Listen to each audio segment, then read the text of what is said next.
Hello friends, நம்ம இன்றைக்கி என்ன வீடியோ பார்க்க போகிறோன்னா, சக்கரவள்ளி கிழங்கை வச்சு வீட்லேயே ஜூஸியாக, டேஸ்டியாக, ஹெல்த்தியாக ஒரு குலோப்ஜாம் எப்படி செய்யறதுன்ட்டு தான் இந்த வீடியோவில் பார்க்க போகிறோம். வாங்க, நார் சத்து நிறைந்த சக்கரவள்ளி கிழங்கை வச்சு எப்படி டேஸ்ட்டாக குலோப்ஜாம் செய்யலான்னு பார்க்கலாம். அடுப்பை பற்ற வச்சுக்கலாம். ஃபஸ்ட்டு இப்போ ஒரு இட்லி பாத்திரத்தை வச்சுட்டு நம்ம வச்சுருக்க சக்கரவள்ளி கிழங்க அவிச்சு எடுத்துக்க போகிறோம். இங்கே பாருங்கள், இட்லி பாத்திரத்தில் நான் ஒரு 3 கிளாஸ் போல் தண்ணி விட்டுருக்கேன். மேலே இட்லி பாத்திரம் வச்சாச்சு. இப்போ அதில் நம்ம கழுவி கட் பண்ணி வச்சுருக்கிற சக்கரவள்ளி கிழங்கு எல்லாத்தையும் ஒரு 10 நிமிஷம் போல் ஆவியில் வேக விட்டு எடுத்துக்க வேண்டியது தான். இப்போ எல்லா கிழங்கையும் வச்சாச்சு. இப்போ நம்ம மூடி வச்சுக்கலாம். இப்போ ஒரு 10 மினிட்ஸ் ஆயிடுச்சு. பாருங்கள், நல்லா வெந்திருக்குது, நல்லா ஆவி வந்திருக்கு. இப்போ இது நம்ம வெந்துருச்சான்ட்டு செக் பண்ணி பார்த்துக்கலாம். இப்போ பாருங்கள், கத்தி வச்சு நான் அதில் குத்தி பார்க்குறேன். அதில் ஒட்டவே இல்லை, நல்லா வெந்திருக்குது. இப்போ நம்ம அடுப்பை ஆஃப் பண்ணிக்க வேண்டியது தான். அடுப்பை ஆஃப் பண்ணியாச்சு. இப்போ இதை ஒரு ஃபேன் காற்றுல நம்ம எடுத்துகிட்டு வந்து ஆற வச்சு தோலெல்லாம் உரிச்சிக்க வேண்டியது தான். தோலை உரிச்சிட்டு வெறும் நம்ம கிழங்க மட்டும் எடுத்துக்க வேண்டியது தான். இதே போல் நம்மக்கிட்ட இருக்கிற வேணுன்ற அளவு கிழங்கு எடுத்து வச்சு அதில் இருக்கிற எல்லா தோலையும் நம்ம இது போல் உரிச்சிக்கலாம். இப்போ கிழங்குல தோல் உரித்து எடுத்தாச்சு. இப்போ இந்த கிழங்க நல்லா மசிச்சு எடுத்துக்கலாம். இப்போ மசிச்சாச்சு. இந்த டைமில் பால் பவுட்ரு ஒரு 1/4 கப் போல் சேர்த்துக்கலாம். இது கூட 2 டேபிள் ஸ்பூன் கோதுமை மாவையும் சேர்த்துக்கலாம். ஆனால் இதில் நான் கோதுமை மாவு சேர்த்ததை இதில் காட்டில் கரெக்டாக 2 ஸ்பூன் போல் சேர்த்துக்கோங்க. சேர்த்துட்டு இப்போ இதை எல்லாத்தையும் ஒன்றா மிக்ஸ் பண்ணிக்க வேண்டியது தான். பால் பவுட்ரு நமக்கு கடையிலேயே கிடைக்கும் ஈஸியாக. 10 ரூபாய் பேக்கெட்டில் கூட இருக்குது. இப்போ இது போல் எல்லாத்தையும் ஒன்றா மிக்ஸ் பண்ணிக்க வேண்டியதான். இதில் தண்ணி விடக்கூடாது. தண்ணி விடாமல் இதை நம்ம நல்லா மிக்ஸ் பண்ணி எடுத்துக்க வேண்டியதுதான். சப்பாத்தி மாவு பிசைகிற மாதிரி பிசைஞ்சிக்க வேண்டியதுதான். பாருங்கள், இது மாதிரி நல்லா பிசைஞ்சு எடுத்துக்க வேண்டியது தான். இப்போ இந்த மாவுலேருந்து கொஞ்சம் மாவு போல் எடுத்து நம்ம உருண்டை பிடிச்சிக்க வேண்டியதுதான்.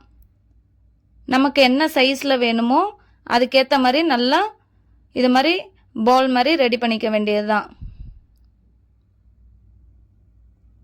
பாருங்கள், எவ்வளோ சூப்பராக வருது பாருங்கள். இதில் தண்ணி எதுவுமே நம்ம ஊற்ற வேணாம். வெறும் சக்கரவள்ளி கிழங்கு 1/4 கப்பு போல் பால் பவுட்ரு. 1/4 கப்பு பால் பவுட்ருனா ஒரு 3 டேபிள் ஸ்பூன் போல் வரும். கூட 2 டேபிள் ஸ்பூனு கோதுமை மாவு, அவ்வளோதான். இது எல்லாமே சேர்த்து இது மாதிரி எல்லாத்தையும் உருட்டி எடுத்துக்க வேண்டியது தான். இப்போ அடுப்பை பற்ற வச்சுப்போம். இப்போ ஒரு பாத்திரத்தை வச்சுட்டு 1 கப்பு போல் நம்ம வெல்லத்தை ஆட் பண்ணிக்க வேண்டியது தான். சேர்த்துட்டு இதுக்கு 1 கப்பு வெல்லத்துக்கு 1 கப்பு போல் தண்ணி விட்டுக்க வேண்டியதான். உங்களுக்கு பாகு இன்னும் நிறையா வேணும்னா நீங்கள் 1.5 கப்பு போல் கூட சேர்த்துக்கலாம். எனக்கு இது போதுமானது, அதனால் நான் 1 கப்பு போல் எடுத்துக்கிட்டேன். இது கூட 2 ஏலக்காய் தட்டி சேர்த்துக்க வேண்டியது தான். இப்போ சேர்த்தாச்சு. எல்லாத்தையும் ஒன்றா நல்லா மிக்ஸ் பண்ணி விட்டுக்க வேண்டியது தான். வெல்லம் இப்போ கரைஞ்சி வந்துடுச்சு. இப்போ வெள்ளை தண்ணியை நம்ம ஃபில்ட்ரு பண்ணி எடுத்துக்கலாம். எடுத்து ஓரம் வச்சுக்கலாம். இந்த டைமில் அடுப்பை பற்ற வச்சுட்டு நம்ம எண்ணெய் ஊற்றிக்கலாம். உங்களுக்கு தேவையான அளவு எண்ணெய் ஊற்றிக்கோங்க. நான் எண்ணெய் கம்மியாக தான் யூஸ் பண்ணியிருக்கேன். இப்போ நம்ம ரெடி பண்ணி வச்சுருக்கிற அந்த குலோப் ஜாமுன் உருண்டைகளை இதுக்குள்ளே சேர்த்துப்போம். சேர்த்துட்டு இப்போ நம்ம எல்லாத்தையும் பொரிச்சு எடுக்க போகிறோம். ஆனால் இந்த உருண்டைங்களை சேர்த்த உடனே நம்ம மிக்ஸ் பண்ணக்கூடாது.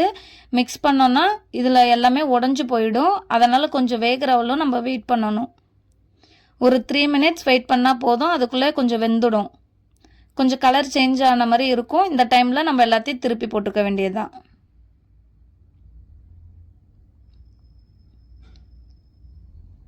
பாருங்கள், கலர் சேஞ்ச் ஆகிடுச்சு.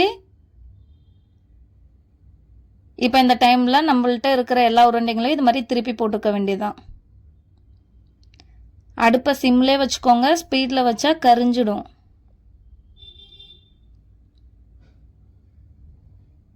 இப்போ இது வேகட்டும். நமக்கு கலர் சேஞ்ச் ஆகி வந்தால் போதும். ஏன்னா நம்ம கிழங்க வந்து அவிச்சு தான் எடுத்துருக்கோம், அதனால் நமக்கு கலர் சேஞ்ச் ஆகி வந்தால் போதும். இப்போ பாருங்கள், எல்லாம் ப்ரௌன் கலரில் மாறிடுச்சு.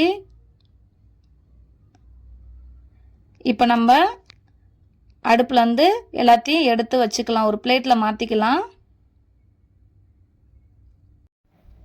இப்போ மிச்சம் இருக்கிற அந்த உருண்டைங்களையும் எண்ணெயில் போட்டு பொரிச்சு எடுத்துக்க வேண்டியது தான். இது கொஞ்சம் சூடாறினோடனே நம்ம அப்படியே சாப்பிட்டாலும் நல்லா டேஸ்ட்டாக இருக்கும். இப்போ எல்லாத்தையும் பொரிச்சு எடுத்தாச்சு. இது போல் கிறிஸ்பியாக இருக்கும், உடையாமல் இருக்குது பாருங்கள். இப்போ நம்ம செஞ்சு வச்சுருக்க வெள்ளைப்பாகில் இந்த உருண்டைங்களை சேர்த்துக்கலாம். உங்களுக்கு வேணும்னா நீங்கள் சர்க்கரையில் கூட நீங்கள் இது மாதிரி பாகு ரெடி பண்ணி வச்சுக்கலாம். நான் வந்து வெல்லத்தை யூஸ் பண்ணியிருக்கேன், நீங்கள் சர்க்கரை வேணாலும் யூஸ் பண்ணிக்கோங்க. இதுக்கு பதம் வேணால் சும்மா கரைஞ்சா போதும். இப்போ எல்லாத்தையும் சேர்த்தாச்சு. சேர்த்துட்டு ஒரு 2 மணி நேரம் இதை மூடி வச்சிட வேண்டியதுதான். நமக்கு அப்போ தான் வந்து ஊறினா தான் அதுக்குள்ளே வந்து ஸ்வீட் இறங்கும். இப்போ பாருங்கள் 2 hours ஆயிடுச்சு. எல்லா ஸ்வீட்டையும் உறிஞ்சிடுச்சு பாருங்கள். இப்போ இந்த குலோப் ஜாமுனை நம்ம ஒரு பவுலில் மாற்றிக்கலாம். இப்போ மாற்றியாச்சு. நமக்கு தேவையான நட்ஸை கட் பண்ணி சேர்த்துக்கலாம். என்கிட்ட பாதாம் மட்டும்தான் இருந்துச்சு, நான் பாதாமை கட் பண்ணி சேர்த்துக்கிறேன். பாருங்கள் எவ்வளோ சூப்பராக ஹெல்த்தியாக டேஸ்டியாக மரவள்ளி கிழங்கு குலோப்ஜாம் செஞ்சாச்சு பாருங்கள். இதை செய்ய ரொம்ப நேரம்லாம் ஆகாது, ஒரு 1/2 hour நம்ம செஞ்சிடலாம். இதை கண்டிப்பாக செஞ்சு சாப்பிட்டு பாருங்கள். சாப்பிட்டு பார்த்துட்டு டேஸ்ட் எப்படி இருந்துச்சுன்னு கமெண்ட் பண்ணுங்கள்.